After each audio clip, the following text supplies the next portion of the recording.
Hello guys, welcome back to our 4th episode of PWN THEM ALL and our final episode where we were talking about Dota 2.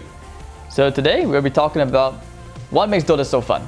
First thing, Dota is a game where you can play hundreds of games, but every game will always have a different outcome.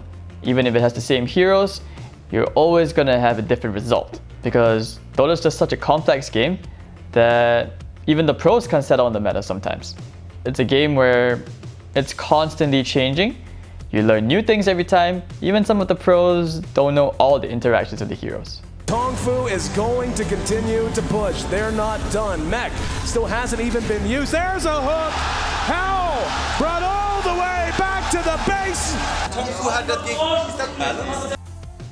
And moving on to our next point, Dota 2 is also a game where, if anything, it pushes your creativity to the limit. If you want to meme with something new, go for it. Just make sure you can pull it off. Don't grief your teammates. If you think that punch support works, show your teammates why it works. Otherwise, maybe practice a couple of games with it first before going into it. Maybe you could even do something fun. Who thought Spirit Breaker mid would ever be a thing? And look, somehow, Yahoo pulled it off. So it goes to show that in Dota, anything can work.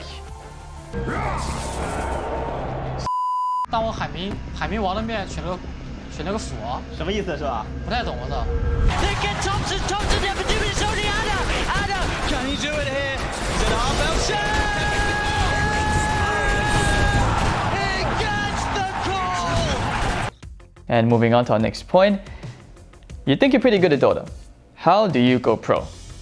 Well, I've worked with quite a lot of teams and players, very talented individuals where some of them now are playing at a DPC level. If you think that you're good enough, you have to ask yourself, is your MMR high enough?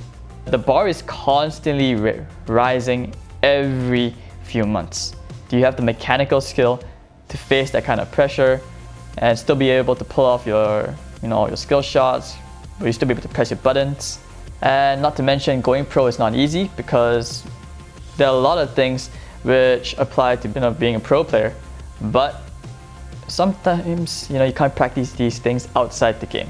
There are a lot of things which, even at a TI level, that external factors, whether it's someone being tilted, emotions run high, or even someone's just feeling uncomfortable. Sometimes these things, they all start to slowly affect you. But being a pro player, in the end, you gotta ask yourself, do you have the passion to go for it? Do you really love the game and still be able to find it fun at that level of gameplay?